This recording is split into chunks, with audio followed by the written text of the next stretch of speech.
everybody. Welcome to Root Awakening TV. Today, we're going on a farm tour, and it is a good one. So, we're going to go on a farm tour to Pine Lane Acres, which you will see up in the corner. We're also going to be cooking with some new cookware in my kitchen, all clad up in that corner. I've recently equipped my kitchen with some new cookware, and I'm going to show you, because I'm pretty excited about it, I'm going to be showing you how we're cooking with that new stainless steel cookware. So today is Pine Lane Acres. Very exciting tour because this was a fun tour. I'm going to be looking down because I've got some information that I didn't memorize. So today, Pine Lane Acres at 343 Oliver's Road in Bobcaygeon. It is a sheep farm. It's owned by Zach and Jesse Drinkwalter and Tina and Corey Finney. Another sibling, Nolan Drinkwalter, lives down the road from the farm, and he pitches in when he's needed. The farm originally belonged to Tina and Zach's grandparents, and their names are Ross and Muriel Drinkwalter. Got a great story about Muriel. Stay tuned for that. In 2020, Zach's dad was working the farm, and Zach and Tina, brother and sister, and their partners took over, and now there's 4 operators and owners of this farm. So they brought us onto the farm, and Zach was our spokesperson. Now, what we notice when we do these farm tours is there's always one person who's willing to be on camera, and the other ones are like, no, I'm cool, I'll just stay back here. So Zach is our farm tour. Now you've got your thing in the way of the chat box, so you'll have to move that. Oh. Yeah. Nice set. Yeah, thanks. It looks good. So we're going to be going, let me see if I made, when you go on the tour, when we get there, when we go into the barn, I want you to notice the barn, the walls, the ceiling, the whole ambiance of that barn speaks volumes of history. And I think I was as fascinated with the structure of the barn as I was with what I saw inside and heard inside. So, give them a follow. Go on to Pine Lane Acres on Instagram. Give them a follow, and you'll see Jessie is the Instagram operator. She's very, very good at it. That's where you can buy their product, but more importantly right now, it's where you can get some really good sheep and cute animal pictures. I don't know, I've been on cow farms, I've been on pig farms, and I always think the animals are really interesting, but there's something about sheep and lambs that are very, very cute. We're going to start off with our drink o'clock. So because we are cooking with lamb today, lamb often partners with mint. And I asked Zach about that, and he didn't quite understand it either. I guess it might be a New Zealand thing. And maybe somebody in the chat who's a foodie can explain that. I didn't have time to really examine that. So today we're going to be cooking with Pine Lane Acres lamb. And so I'm going to make mint mojito to sort of partner up with the lamb dish we're making.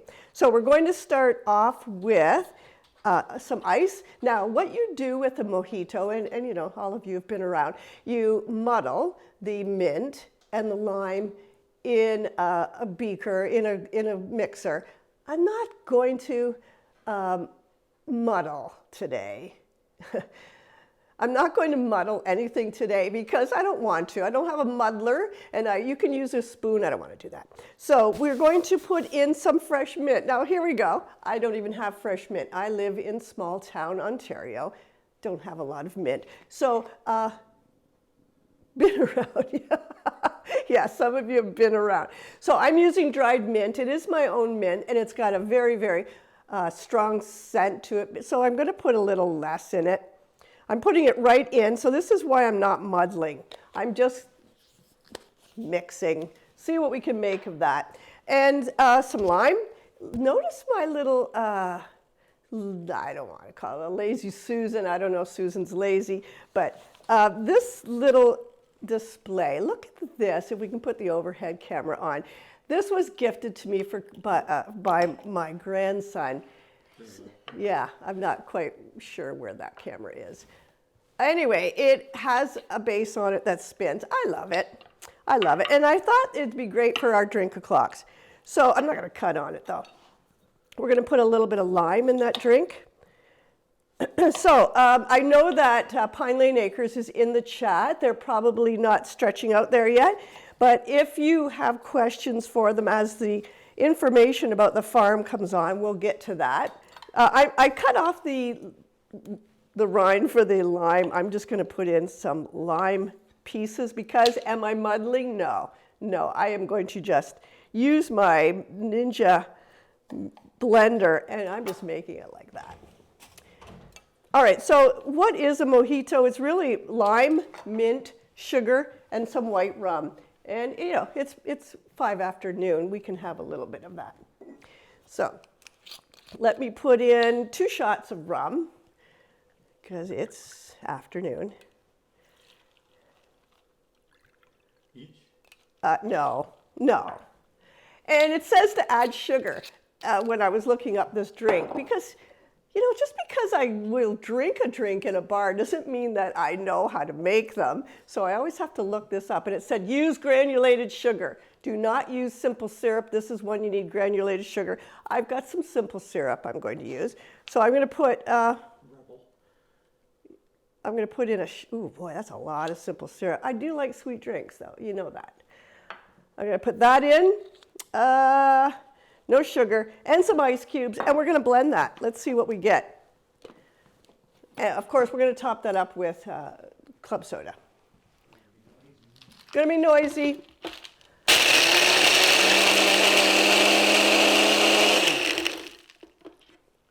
Yeah, I like it. So, Andrea, if you're here, I'm sure that you know this drink.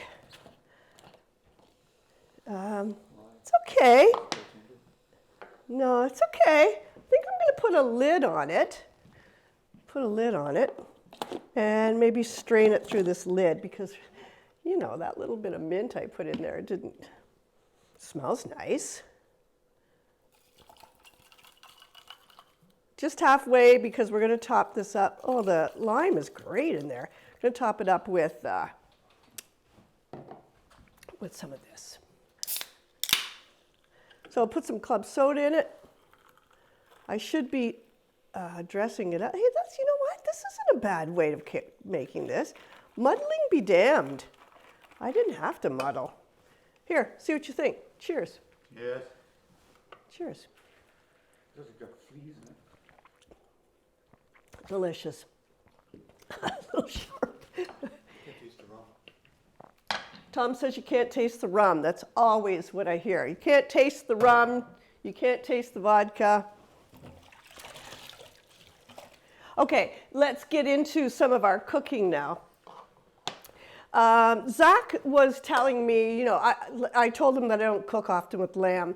Lamb is not one of my go-tos, but you got to explore. So he was explaining to me some of the dishes that he cooks, but he was particularly proud of his sister Tina's Greek Mediterranean meatballs using some feta, and he made sure to tell me how she does that. So I've decided that that's what we're going to make today. We're going to make a Greek Mediterranean style meatball with an avocado sauce. We're also going to be cooking some orzo. Orzo is a rice-like pasta. So let's start that first.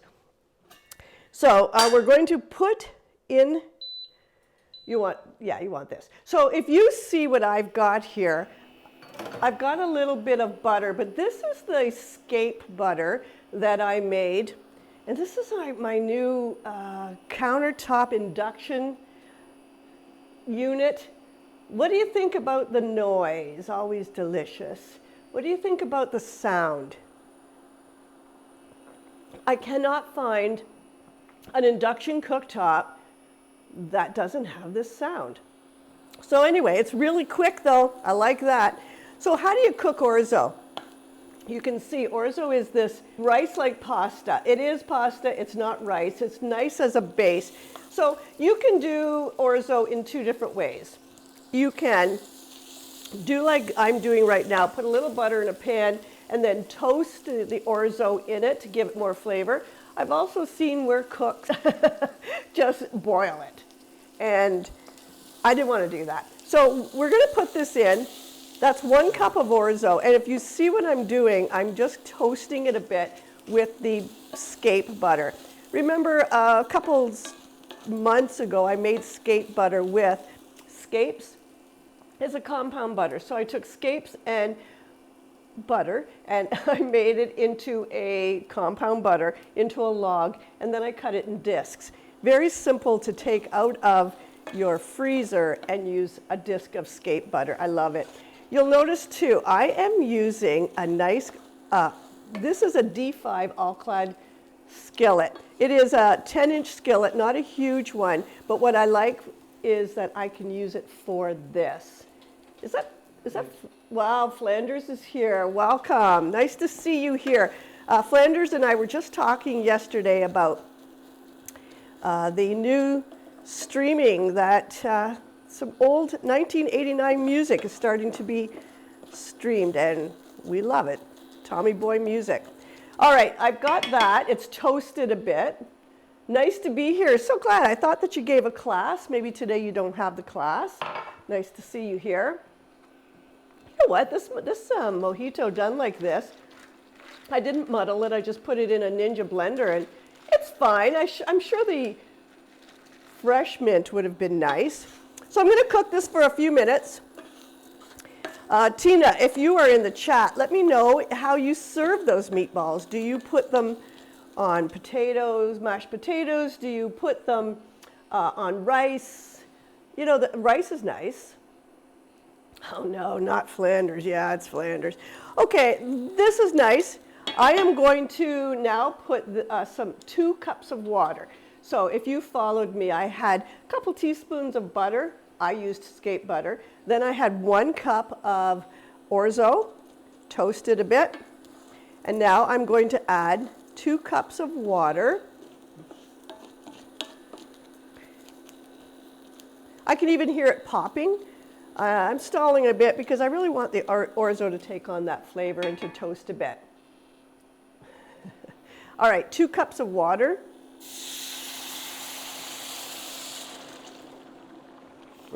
Has a really nice smell. I think that's going to really slap. Okay, now what I will do is cover this, and I'm going to transfer it over to the bigger cooktop so that I can continue here with another thing. I'll cook that just for a few minutes. Right, so let me go back to what we were talking about.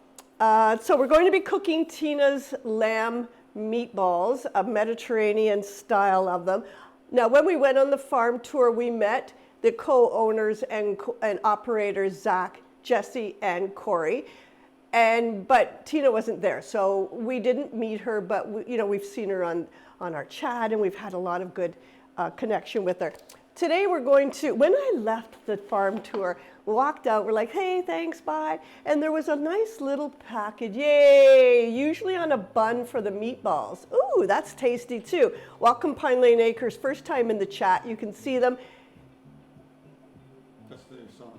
Comes on. Okay, if you have any questions for them, I may have something wrong. If you're watching right now and I say anything wrong, let me know. Make yourself a mint mojito, very delicious. So I'm going to start the meatballs before we get to the tour. I was going to do it the other way. I was going to take you right to the tour, and then I thought, this is better. I can get the meatballs cooking. We want this on a simmer. This is the orzo. It takes about 15 minutes. All right, so so we came out from the tour, and on one of the farm implements there was a little package, and Zach said, here, take some lamb home. Very, very grateful for that. So today we are going to mix it. Now this was Zach's idea, and Tina probably told him about this. Hello. So what we're going to do today is we're going to mix the lamb with some ground beef, and that was the overhead, please. And that was Zach's idea because he said that there's I don't know what's going on with this camera today. Yes, extreme close-up as well. Extreme close-up. So he was saying that there's a good portion of fat in the lamb, and so they mix it with some ground beef you know, that's a nice way to make a cabbage roll maybe. There's things you can do with that. So we are going to put in, maybe a pound. It looks like about a pound of lamb. It really, my recipe, which Tom's going to put up, does call for half a pound. The thing is, whoops, this is really going now. I gotta take this. The problem with half a pound is all this stuff comes in a pound. So I'm going to make a little bit more just because I want to use up what I have. Once you thaw it, it's thawed. I can't wait to take you to the tour. You saw a little trailer perhaps yesterday, and that showed you the kind of fun animals we're going to see. All right, let's bring this over. Hey, Corey's here. Yeah, Tina cooks them. Yeah. Welcome. So half a pound of lamb, half a pound of beef, and then I'm going to put in 1 yellow onion and 2 minced garlic cloves. Go to dashboard and change it a little right now. And we're going to make a panade. Now, if you don't know what a panade is, I want to turn that down a little bit. A panade is a piece of bread. I cut the crusts off. Yeah, really faintly. Okay, well, at least it's not too much. So what is a panade? A piece of bread and some milk. Soak the milk and bread together. That makes a mush. You can use your fingers. Make sure it's all mush. Now, why do we do that? Like this old habit of making meatballs with eggs and breadcrumbs, what that does is it makes a pretty tough meatball. And if you've ever had a meatball that you've bought frozen, you brought it home, you know, there's a good bite to it. How do you get a tender meatball? Well, stop with the eggs and stop with the breadcrumbs. The milk adheres to the protein of the meat, and the bread, the panade, the bread with the milk adds a tenderness. So when it's all broken, I'm actually making, if you can use the overhead, I'm actually making a mush.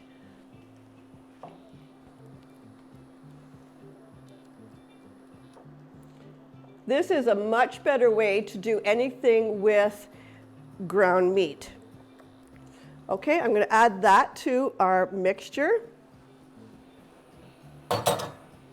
And then I'm going to put in a half a cup of chopped parsley. I do it ahead of time because we've got a lot to cover today.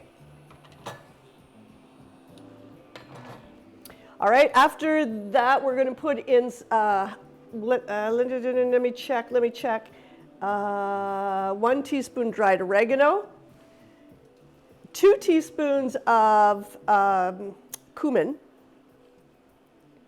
and then a little bit of cayenne. I don't put in a lot of cayenne because this is imported cayenne and it's way too hot. So, you know, by taste, you can leave it out. I put it in, but I do put less than you would if it were just a domestic cayenne.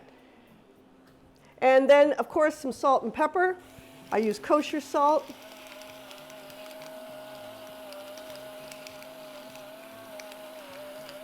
If anybody is saying, wait a minute, does she have like electric salt and pepper? Yes, yes I do. And then put in some lemon. Put in some lemon zest. Now, I think, Tina, you probably, if you're making it a Mediterranean Greek way, you probably also put in the lemon zest. All right, full zest of lemon. You can put in the juice if you'd like to. Wow, this is really cooking. I think I'm going to change it over to my other, so I can do it a little bit lower and get ready for the meatballs. Okay, so the orzo is going to cook slow. Now, I'm taking out a new pot, and if you can use this camera. This pot is a 4-quart saute pan, all-clad D5. Love this pan. It has so many uses. I'm going to shut it off right now. So many uses. You can do a 1-pot meal in that. Okay, let's put a little bit of the juice in it. Overhead? Sure. Wow, these are such big lemons. You know that it's citrus. citrus time. All the citrus is in the stores. It's seasonal.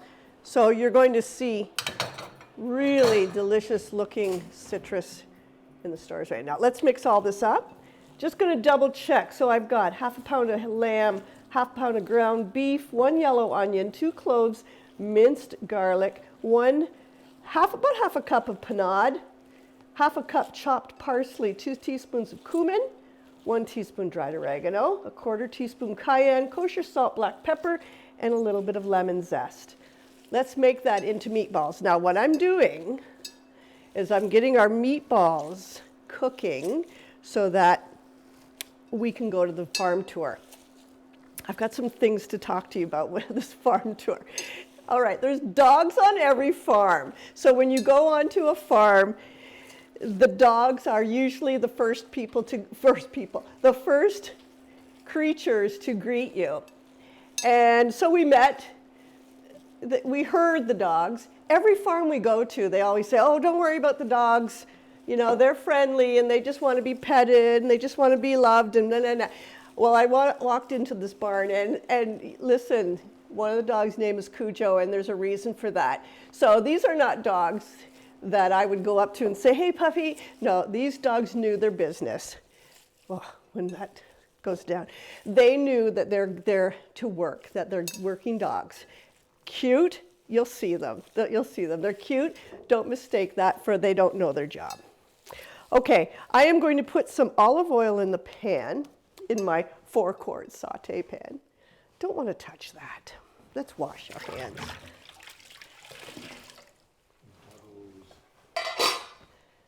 The doggos. Yes, Bruiser is a real dog-friendly person. You're going to love the dogs. So Cujo is the one dog's name. We never got close enough or familiar enough to know what the other dog's names were, other dog. And the breed of the dog was beautiful. That's what they were. So you'll see that. Now, an interesting story about this farm. Cash. I did hear somebody call the other dog Cash. Oops.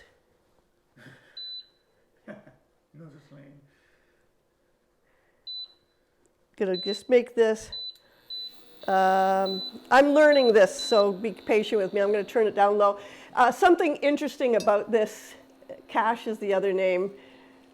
Yeah, you got to respect to a dog that knows its lane. These dogs were caged.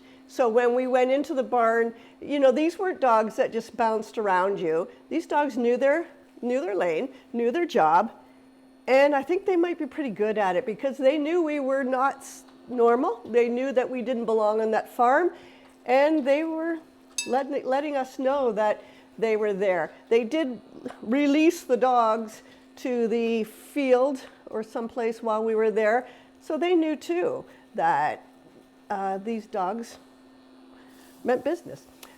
Okay, so also I have a really cute story. So you'll also know that if you follow me, that my grandmother was my human. And Zach told me a really great story. So Ross and Muriel, I think Ross was their grandparents. And when the granddad passed away, the grandmother made note of the farm. She always wanted it to be called Pine Lane, and it had been called the Drinkwalter Farm. And so in honor of her wishes, Zach and Tina decided to call it Pine Lane, and they added acres on. And I loved that story because, you know, there's nobody like a grandma, and that was one of her wishes, and I think the name takes on a whole new meaning once we know that. In this also, in this tour, you're going to see and hear Zach talking about building their stock. And that's important. You know, they do have some product for sale, but they're building their stock. And that's really important to know because if you contact them and they say, well, we're a little low on, you know, maybe shanks right now or chops or something, it's because they're working at increasing the head of sheep that they have. So what I want to do is get this in. I suppose we could, I'm just going through, I've got a list of things. Oh, I did find this interesting too. When they decided to take the farm over, Tina was expecting a child. So they thought, well, let's do sheep because that's going to be a little bit less work. And then they discovered that it's just as much work as cattle.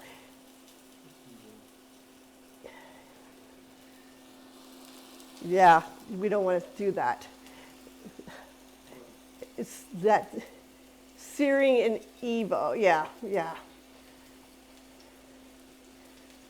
Anyway, it's just as much work. And did you think that? Would you think, I mean, I'm not a farmer, I'm not even close to it, but I would think that sheep would be a little easier than cattle.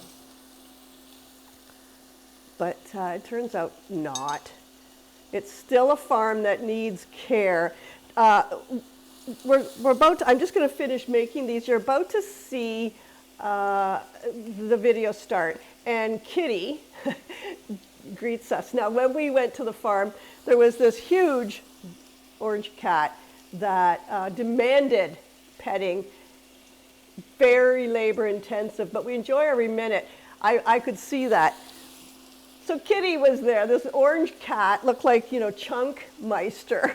And I was trying to interview Zach, and the cat was even pushing behind me, trying to get my attention, perched up on this barrel. And it was like really aggressively wanting attention, and it had so much personality that we all kind of liked Kitty. And we didn't know that it was its name. And when after I said to Jessie, oh, by the way, what's the name of the orange cat with so much personality? And she said Kitty. So big personality and not such a big name. What did you come up with a name today, you thought? Forget now. Yeah, we thought Kitty could have a different name. All right, I am almost done putting all of these. Now, if you notice they stick to the pan, that means they're not ready to be turned over. Leave them, let them cook. When they release themselves from the pan, that means they're ready. We are about to start the tour, and I'm going to continue making this. By the time you get back, maybe the meatballs will be cooked. So let's go. Let's join Zach, Corey, Tina, and Jessie at their farm. Welcome to Root Awakening Farm Tours Straight to the Source. Today we're at Pine Lane Acres at 343 Olivers Road in Bobcaygeon. Let's go meet sheep farmers Zach, Corey, and Jessie. Good, how are you? Hi Corey, this is my husband Tom, I'm Connie. Hi, Tom. Oh, this is Zach, Jessie. All right, we're in the sheep barn, and we're here with Zach, who is a co-owner, and we're just going to go on a little tour. We've got some other owners over there who don't really want to be on the camera, but we're going to go learn a little bit more about, that could be edited out. We're going to go learn a little bit more about sheep. So, Zach. Yes. This is a multi-generational farm. Yes. Tell me about that. So it was originally my grandpa and grandma's. They bought it in the 1950s. It was originally a dairy farm. Oh. So they used to have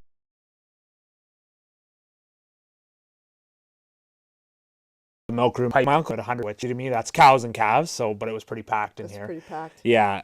So once they kind of slowed down, my dad and uncle ran it as a beef farm for quite a while. And after my dad slowed down, we decided we were going to get into sheep. With my sister, who was pregnant at the time, we thought beef cattle might be a bit big for her to handle if she was here by herself. And with my wife pretty new to farming, we thought sheep might be an easier introduction. But it's a good plan. We learned the hard way it's not. They're very labor intensive and a lot of work. Okay, Zach's going to take us in and show us the different breeds and what all there is to know about sheep farming. Yeah. So we've got them split up right now. Whoa, they scattered. Yeah, we got them split up into 2 breeding groups. Okay. This is because we're trying to grow our operation. So we're keeping a lot of the young ewes. So we obviously can't breed the sire, which is the male, to his daughters. So we're separating them out. So we have the ram over on the other side right now, breeding with that group. Is that Bill? That's Bill, yeah. Bill gets around, I hear. Yeah, he's our Canadian Arcot, Rito Arcot, and he is from Ottawa. We actually bought him and had him shipped out, him and his brother. So we got 2. Okay, so how many sheep do you have all in?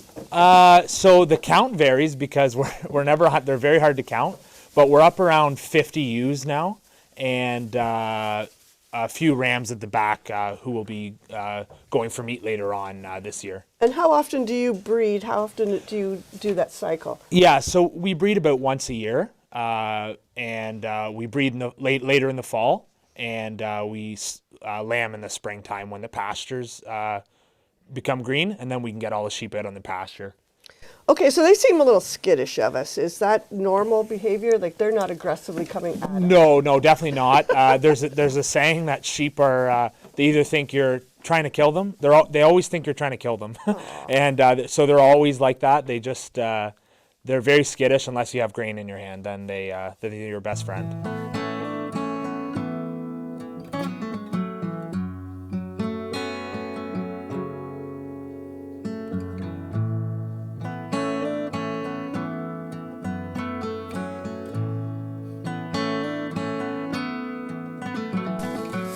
So this one, So we try to get all of our sheep without any horns. It just prevents injury. They can have some issues with horns if they overgrow. When we got her, there was about a 50% chance she would have horns. You can see her mother's over on the other side there, and she Okay. doesn't have horns. So it's Icelandic sheep are more prone to growing horns. Icelandic sheep, is that a good meat? So we bought these specifically for wool. We were just trying to do a Okay. bit of an experiment. They tend to be a slower growing sheep and a smaller sheep. Still good meat profile, but just slower growing. So obviously for the meat market, not as desirable. And when do you shear them? So we shear once a year in the spring. So they don't have any wool in the summer, so they can stay cool. And then later on in the wintertime, they grow their wool to stay warm. Yeah. And I noticed there's one over here who tends to look like she's isolated. Yeah, so that's our other ram. So we had him in for breeding. He's having some digestive issues right now. okay. So the vet believes some nerve damage in his He esophagus. So looks like he just wants to. yeah, so we're just trying to keep an eye on him and get him healthy. So optimally, these will all go to the meat. No, so these are all our breeding ewes. Okay. You'll see the ones on the far side will end up going for our meat. Meat market, okay. So right now we're keeping all the ewes to try to grow our herd and expand a lot more. Sure, that makes Yeah. sense. So what could go wrong in a year? So sheep are, again, this is our 3rd year into sheep, so we're still learning a lot. But they're very prone to parasites, which are in the ground, and every animal gets them in their stomach. Cattle can handle it because they have a lot bigger stomach, whereas sheep can't. So if they get an overload of parasites, and they end up just getting sick and can't get the nutrition they need from their food. And are you able to do all of that on your own, or do you need a vet that helps you with that? Yeah, so we do have the vet guiding us along, but we try to do most of the work ourselves. With sheep, the goal is to keep costs really low. So we do a lot of the deworming and the vaccinations and try to do most of the care ourselves. Okay, so you operate the farm, but you also work externally from the farm. Yes, yeah. So like I said, this was a project we started a few years ago, and all 4 of us have full-time jobs. But we really enjoy doing this, and we like having animals around the farm. And eventually, I mean, in the ideal world, we'd be doing this full-time, but it's just not sustainable without some work off the farm. That's Yeah. understandable, but animals are full-time, so Yes. who feeds them when you're not here? So with the 4 of us, we kind of they get fed in the morning and at night. So we split that task up. We all kind of take turns. When we get into lambing season and stuff, we're usually all around because they need to be checked almost 24/7. You don't want any frozen lambs or anything like that. So what do you expect as a full cycle? What do you expect to have in new births? So ideally, you'd like all of them to lamb, and you aim for a goal of 2 to 3 lambs per ewe. So if we have 50, you'd like to get 100 or 150 lambs, somewhere in between that. Yeah, so you typically would like each ewe to have 1 to 2 lambs, but how can you produce, can you interact So with that? yeah, so there's a lot of things you can do, and you try to push the numbers up for profitability. So 2, 3, 4. 4 gets a bit tricky because it's a lot of lambs for one ewe. But basically you do a practice called flushing. So 2 weeks before you put the ram in, you kind of overload them with feed, and it gets their bodies thinking that they're in really good condition, and they drop more eggs. And then you release the ram and you keep the feed levels high. More eggs to fertilize. Exactly, yeah. So It's not a medication. it's no, not a no, drug. and there are hormones and stuff you can use. We don't on this farm. We try to do everything as natural and let the sheep do all the work themselves. That's kind of our goal. Keeps us more hands off.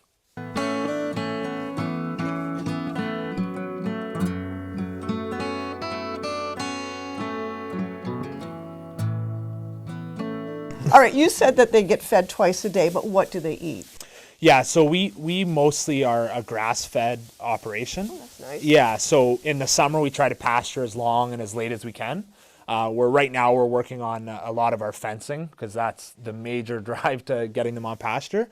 And we're also working on having some guardian dogs to protect them. So in the wintertime when there's no more pasture, we bale and cut all our own hay in the summertime, and we have enough to get us through the winter. A lot of times sheep farms use grain and things like that to supplement, but we're lucky here we have some pretty high protein content hay. So they're able to, keep the weight on and put on weight with our hay. So they pasture feed and then you move them on with fencing? Yeah, exactly. So we try to rotate as much as we can, but right now we're actually working on building our perimeter fence back up so that we can have that rotational grazing in our practices. One, it helps with parasite management. It also helps, obviously, with nutrition and soil health.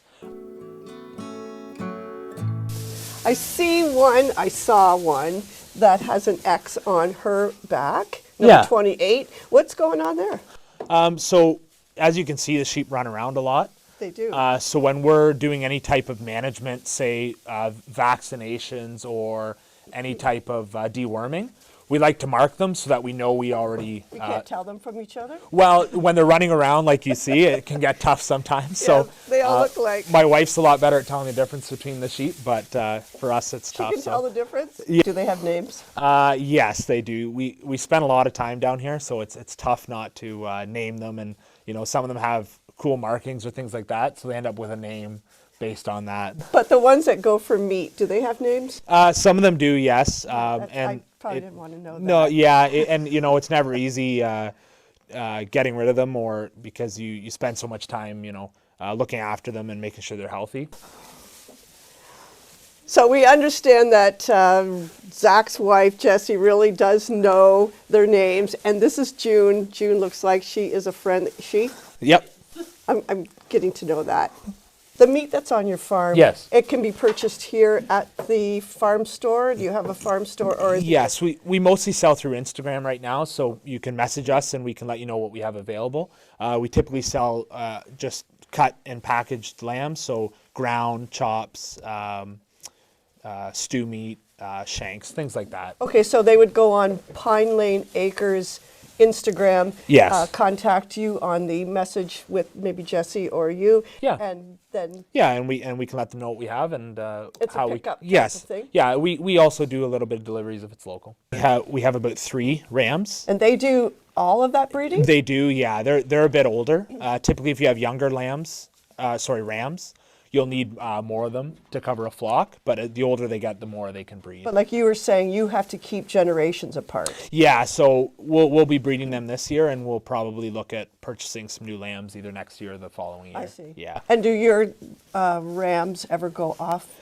Bill was. They Bill do, was yes. visiting, right? Yes, so we have a neighboring farm where we lend out our rams, and they've done the same for us. It helps us keep our genetics mixed yeah, up that and makes sense. and not interbreeding. So. Well, I've just learned a lot about sheep on this farm. We really want to thank you, Zach, for having us course. on this farm because we know that farmers are busy people. Yeah, we appreciate you having us.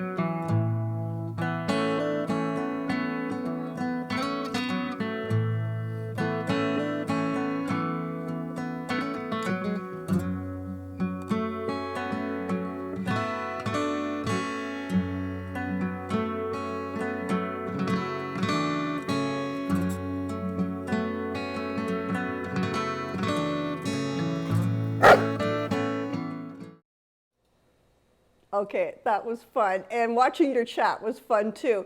So Flanders is an illustrator for magazines. So Pine Lane Acres may find that amusing that they know so much about sheep breeding. It was a great video, yes. Could you turn that? Because I've got an echo. It was a great video. And, we learned about Bill.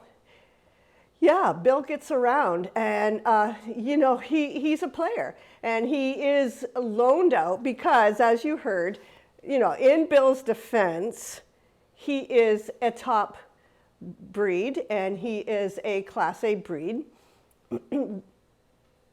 Thank you. So what you find out is that Bill is, he is a stud, he is a player, he is a good breed, so he's sent off to other farms because, as Zach said, you can't have intergenerational. We've all traveled to, southern U.S. We all know what that intergenerational breeding can do. So, yeah, you can't have Bill breeding with his same generation.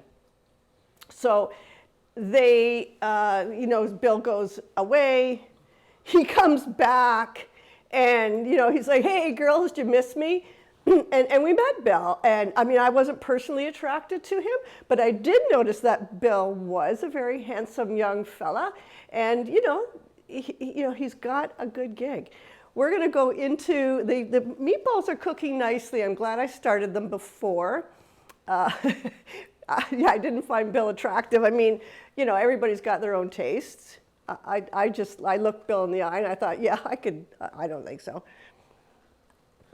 So we're going to make a green goddess dressing with avocado. I cut the avocado before you got here because it wasn't ripe and I knew I would struggle with that. So we're going to put in 1 halved avocado. Tom does have a recipe for you. And half a cup, sorry about my voice, half a cup of Greek yogurt. I'm going to put that right into the blender because we're just going to be mixing that all up. And then 1 cup of fresh cilantro. Don't skimp on this. This is and no garlic in this, which might surprise you. A little bit of cumin and a little bit of kosher salt. You can see that up on the recipe. That's already been taken down. And you're supposed to have fresh basil. I'm sorry, I live in rural Ontario. I don't have fresh basil right now. However, this is my own dried basil. Not the same, but basil is not my favorite. Now, Bruiser is a chef.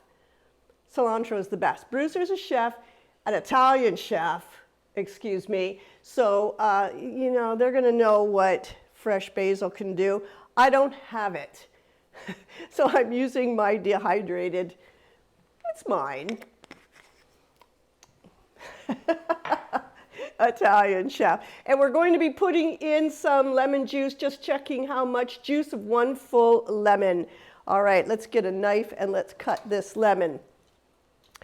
You'll also notice that, yes, there was conversation about naming the meat.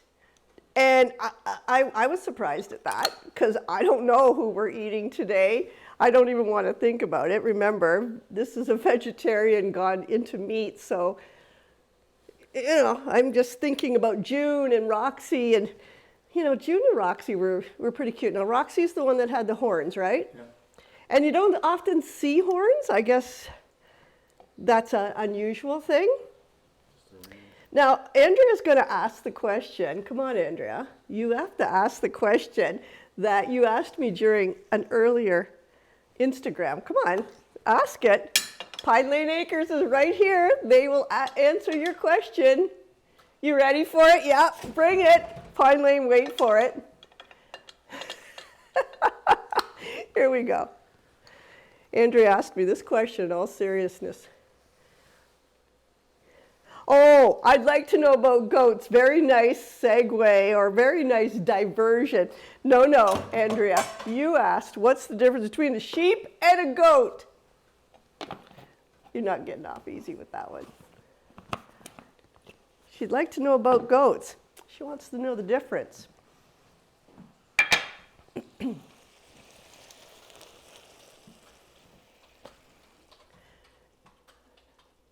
I didn't ask that. You asked that. I know the difference. What is the difference?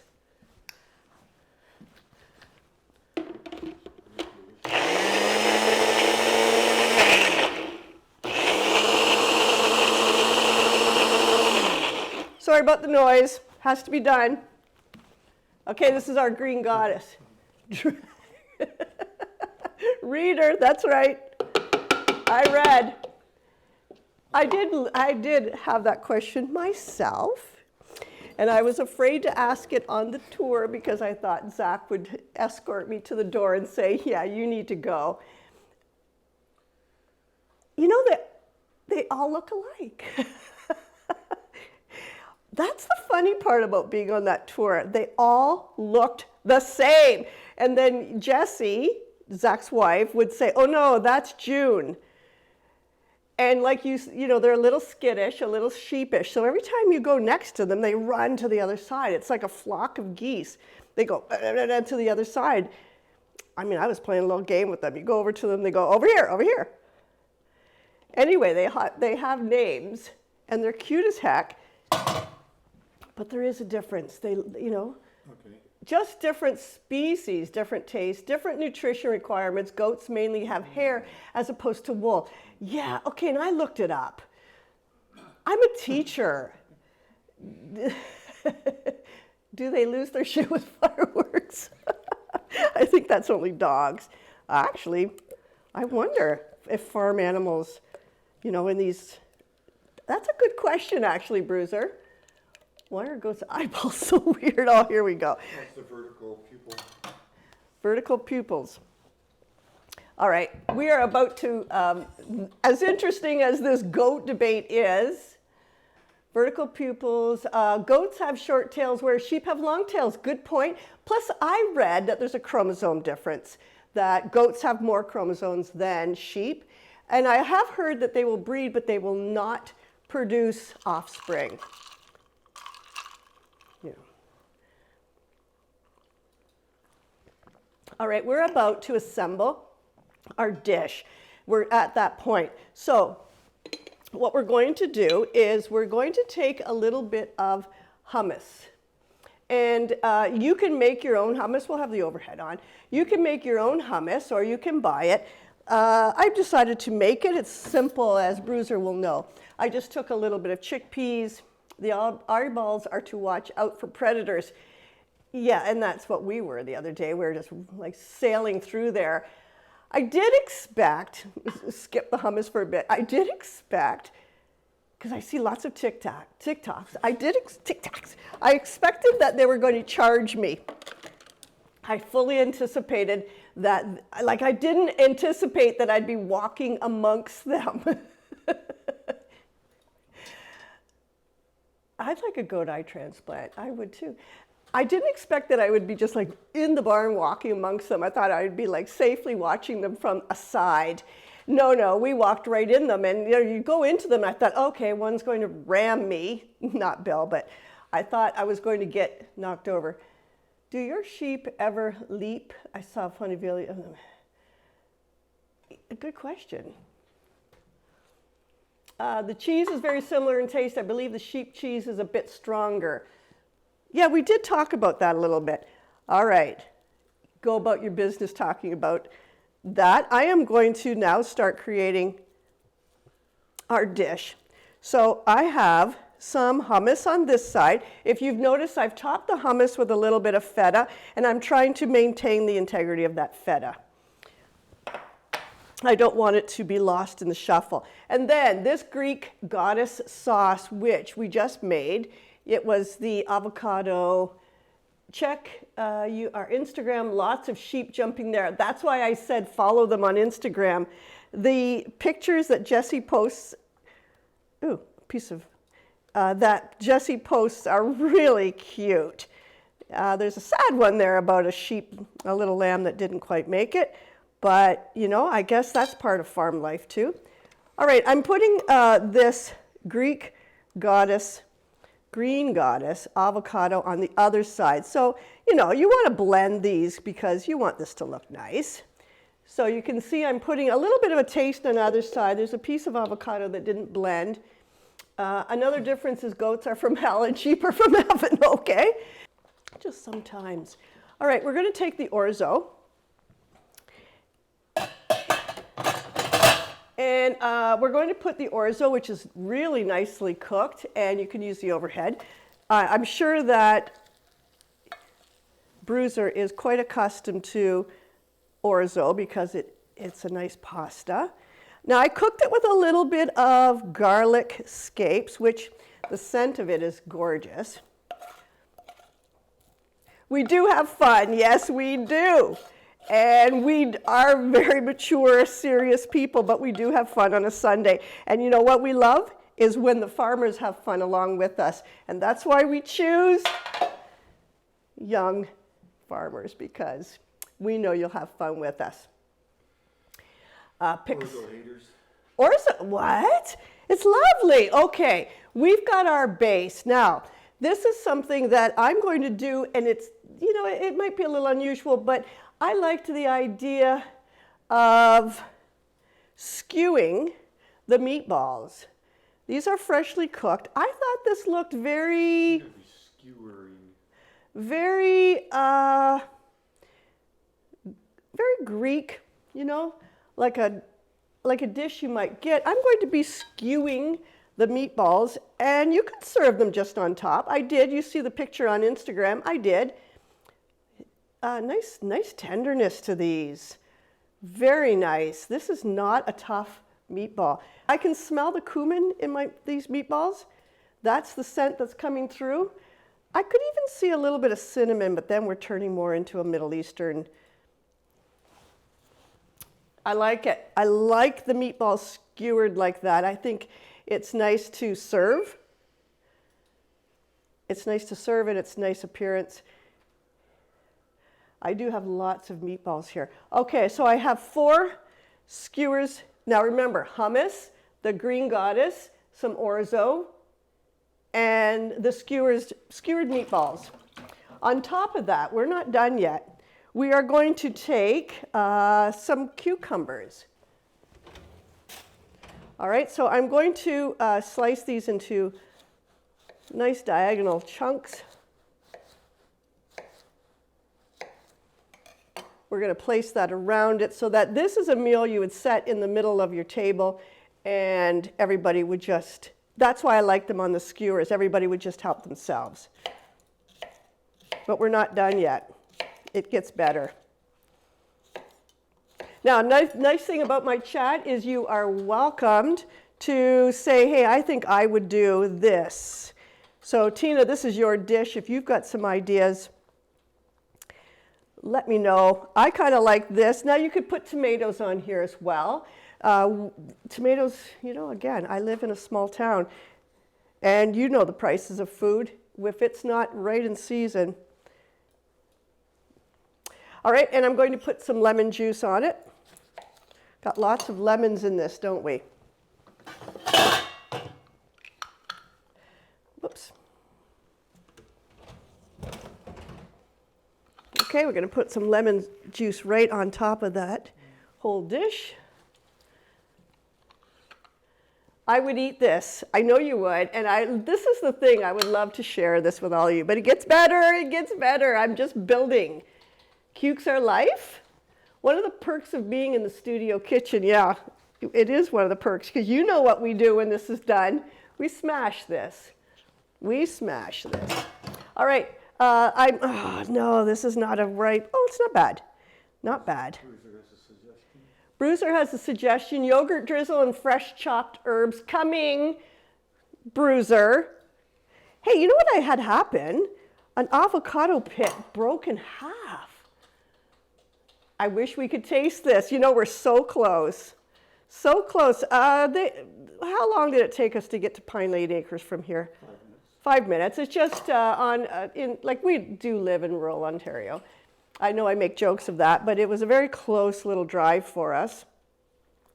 We've been invited back. If some of you who follow me were here for the Red Mill maple syrup, Bruiser, you'll remember Jeremy.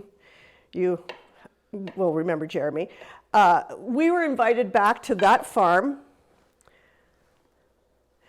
to, I don't know if I want them there. I think I'll just put them around. For the maple syrup is going to be running soon. And we were invited to go back by Jeremy. So we will be going back to Red Mill. We also have another farm on deck, but it hasn't been confirmed because, you know, with multiple owners on the farm, you have to get everybody's consent and you have to make sure everybody's on board with it. So we're just in the process of making sure that all 4 members of this particular farm are with us. All right, so I've just like put these avocados wherever I want to. And now the part that I love. Where is it running? We're going to put some cubed feta on top of this. I'm hungry, not thirsty. I'm going to break this feta up a bit. Yeah, it's in nice cubes, but I'm going to break it up so that you get more of it when you just dip in. This could be served with pitas. That's nice. And then you could just put the meatballs on it with some of this sauce. One more thing, Bruiser. What do you think I'm going to add? I'm going to add the remaining Green Goddess sauce, which is what you were saying with some yogurt. But I kind of think, you know, I just splashed myself. I think herbs. What kind? Like more cilantro? Okay, look. You know, I've done that lamb proud. Now, I want to talk to you seriously for a minute. When we go to a farm and we see how much work goes into the animals, we see the animals living there, serving us. And that is their main purpose in life, is to become meat.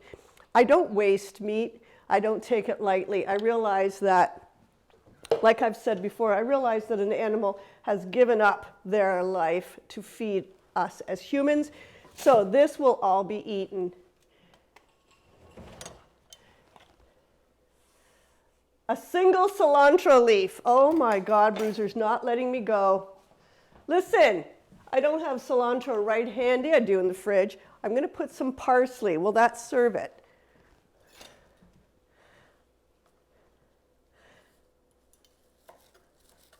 I'm going to break up. Yeah, you're right. Okay. You know, there's a reason why he's a chef. Look at that. Okay, up close of that. And ladies and gentlemen, we have Greek meatballs, Greek goddess, and orzo. We even use the bones to make stock. We do as well. Okay, wow. Oh, wow. Kraft is here. Kraft, you always come in a little late. I hope this is on Walmart's dime.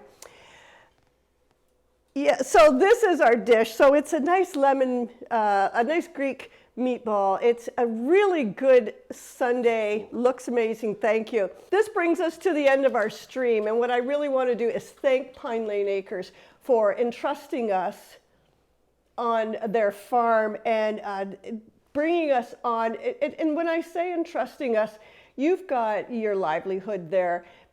I didn't mention, though, that all 4 people that own and operate that farm have professional skilled trades jobs outside of the farm. This is not full time. So they work outside of the farm in, you know, high demand jobs, and then they come back and they all pitch in and keep this farm sustained.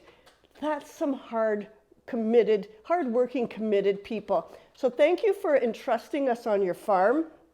It always amazes me to hear young farmers or Ontario farmers talk about how much hard work is involved, how it's, you know, it's relentless. Even if you don't feel good or it's snowing or it's blowing, the animals are still there. And then lambing season starts and it's full time, and you're learning about medical care, you're learning about deworming animals. It's a learning curve constantly, and it's a physical We loved having you. We loved being there. It's a physical demanding job. So I always get that sense of how much hard work it is, but then comes in like that comment, the passion and the commitment. And as they explain their business and their homesteads, I always am humbled by the farmers of Ontario. They work hard and they don't always get a lot back, but we benefit from it. They're knee deep in mud and we get it. Next week we will continue to cook with some all-clad cookware. I'll be showing you how to make a gratin in some all-clad gratin pans. Until then, I want you to keep cooking, keep nourishing yourself, keep nourishing those you love. If you see an Ontario farmer, thank them. But until then, this kitchen is closed.